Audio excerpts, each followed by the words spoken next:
आदेश, श्रीनाथ जी गुरु जी को आदेश आदेश आदेश। जय माता शमशान काली, जय बाबा काल भैरव, जय श्री राम, जय हनुमान।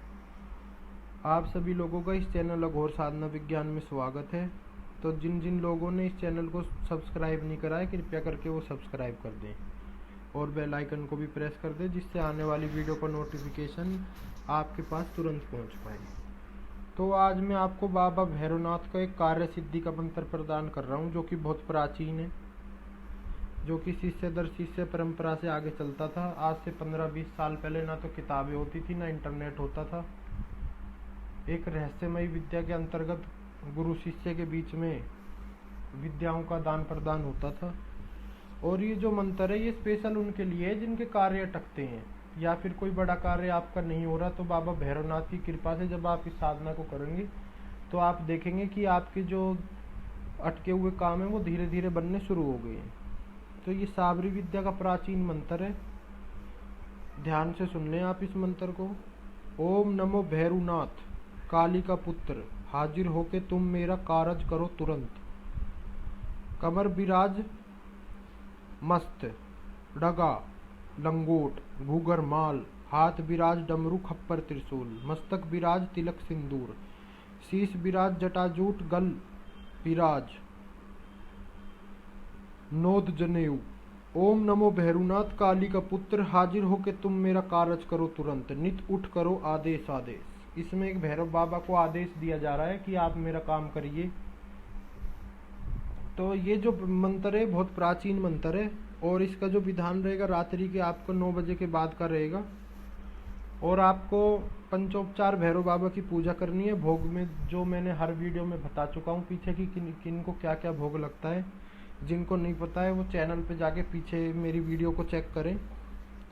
21 दिन का आपका ये विधान रहेगा। इसमें जाप की कोई संख्या नहीं है। ज़्यादा से ज़्यादा दिए की तरफ तराटक करते हुए, बाबा की तरफ देखते हुए चित्र की उस, और इस साधना को आपको करना है। चमेली के तेल का दिया रहेगा इसमें, अगर वो अवेलेबल नहीं है तो सरसों के तेल का रहेगा। इससे पहले आपको मन में शिव जी का और माता काली का ध्यान करना है, क्योंकि जो बाबा भैरवनाथ हैं वो शिव काली पुत्र हैं और तंत्र इनके बिना अधूरा है। अघोरियों के तो इष्ट देवता के रूप में बाबा भैरव की ज़्यादातर पूजाएं होती है।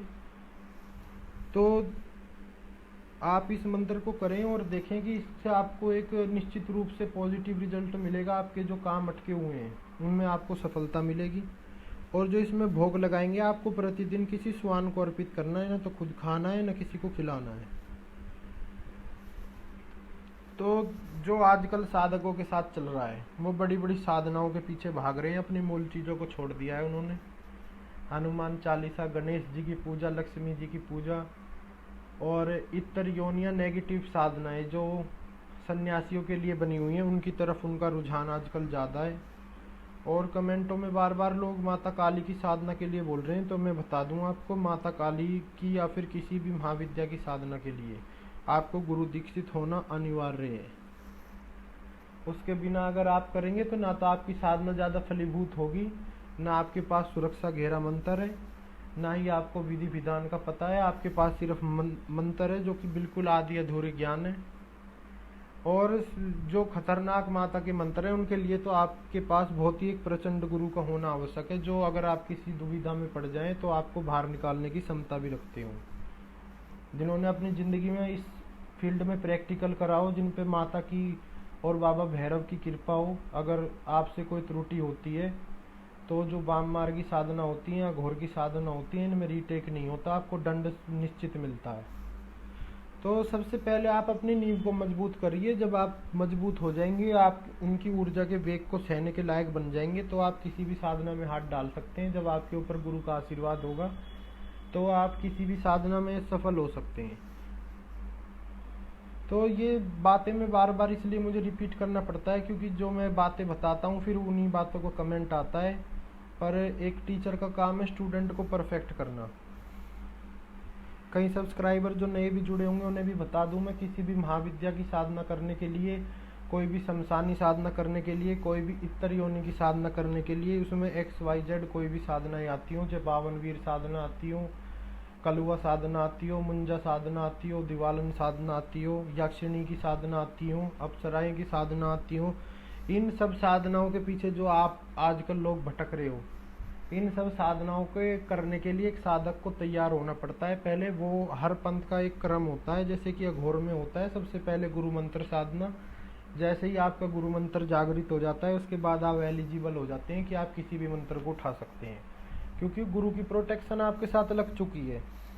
फिर माता काली की साधना, फिर भैरव बाबा की साधना, फिर माता काली की साधना। जब इन तीनों को आप प्रसन्न कर लेते हैं तो फिर आप राजा हैं, किसी भी साधना को उठाइए, आपको कोई बाल विवाह का नहीं कर सकता।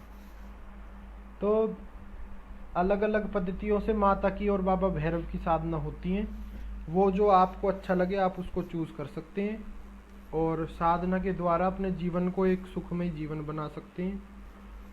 और जो जो लोग तंत्र बाधा से पीड़ित हैं, किए कराए से, जादू टोने से, खिलाई पिलाई से, मूठ घात चौकी, जिन खबीस कोई भी, उन्हें तो भैरव बाबा से दोस्ती कर लेनी चाहिए, क्योंकि भैरव बाबा जो हैं वो तंत्र की एकदम से काट कर देते हैं। बहुत शक्तिशाली देवता हैं ये, और साथ में बहुत उग्र भी हैं और बहुत जल्दी प्रसन्न होते हैं। तो मैंने आपको आज ये जो मंत्र प्रदान करा है, इससे आप बाबा भैरव की सेवा करेंगे तो निश्चित रूप से आपको एक पॉजिटिव रिजल्ट मिलेगा। तो आप इसको अपनी डेली पूजा में इम्प्लीमेंट करिए। और इसमें जो तेल के दिया रहेगा वो चमेली का तेल हो तो अति उत्तम, चौमुखा, नहीं तो फिर सरसों के तेल का दिए से भी आप बाबा की सेवा कर सकते हैं। भोग इसमें आपको नहीं ग्रहण करना, रात्रि के 10 बजे के बाद का समय रहेगा। जाप की कोई संख्या नहीं है, जितना आपका मनो श्रद्धा उतना करें। 21 दिन तक का आपका ये प्रयोग रहेगा और रविवार से इसको आप शुरू करेंगे। तो आज के लिए छोटी सी जानकारी थी आपके लिए। बाकी मैंने रुद्राक्ष मालाओं को जागृत करने की विधि है जो वो स्टार्ट कर दी है। जो जो लोग बेसिक ग्रुप में जुड़ना चाहते हैं उनको माला प्रदान करके उनको आगे की साधनाएं करवाई जाएंगी। और जो गृहस्थ से रिलेटेड है सबसे पहले वो साधनाएं कराई जाएंगी। गणपति वीर, गणेश जी का साबर मंत्र, बाबा भैरव की साधनाएं, सब उस बेसिक ग्रुप में होगा। तो थोड़ा वेट करिए आप, निश्चित रूप से आपको सिखाया जाएगा शुरुआत से। तो आज के लिए छोटी सी जानकारी थी, अच्छी लगी हो तो लाइक शेयर सब्सक्राइब करिएगा। आदेश आदेश आदेश।